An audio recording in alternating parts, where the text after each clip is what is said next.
Greetings once again, fellow book lovers. It's time for another edition of Shelf Life Book Reviews Online, where I present to you a very highly recommended book. Today's book is for music fans. It is Led Zeppelin, The Ultimate Collection. It's published by Fox Chapel Publishing. It retails for $19.99 in the United States, $25.99 in Canada. Now, there are 9 authors. So I'm not going to name them all. I'll just name here a couple: Greg Barton and Mark Blake and 7 others.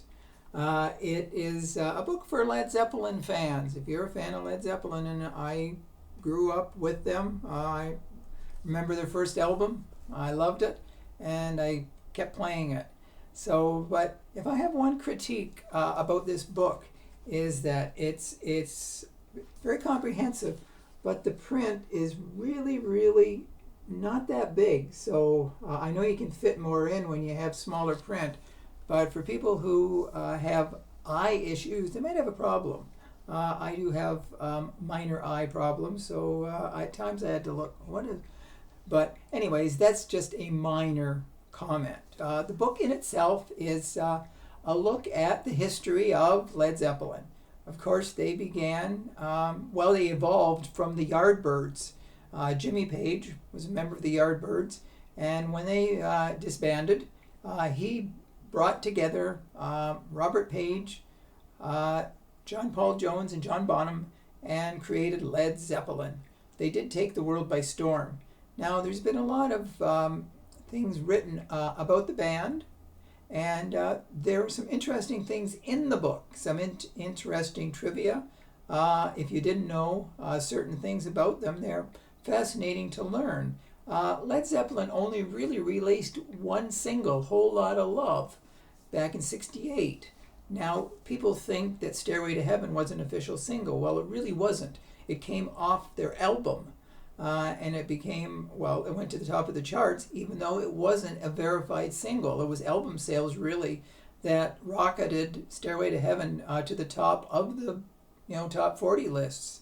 And there are some other interesting things that John Paul Jones wrote Black Dog on the back of a train ticket while he was on the train.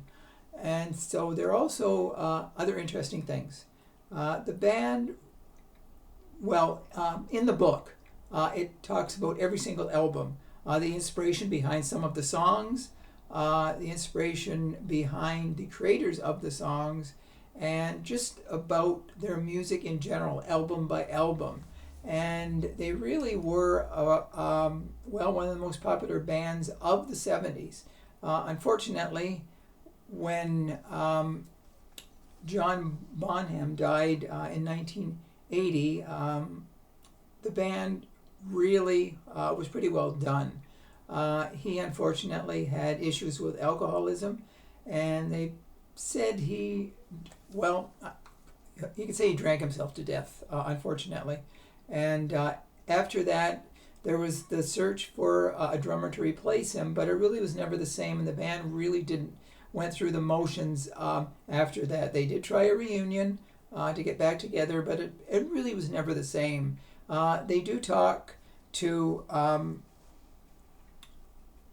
Peter Grant, who was their manager, and there's an interview with him. Peter Grant has since died, but he talks about the band, how he got it together, the conflicts. There were conflicts. Any group obviously has issues, differences of opinion, but still, Led Zeppelin persevered over the years, and they created some of the best memorable music out there. So if you're a Led Zeppelin fan, if you're not a Led Zeppelin fan, but a fan of music in general, this book is very comprehensive.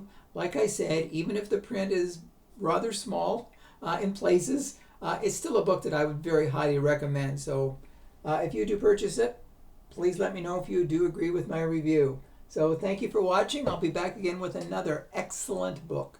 Until then, stay safe, stay sane, stay in touch, and I will see you at the bookstore. Thanks again. Bye for now.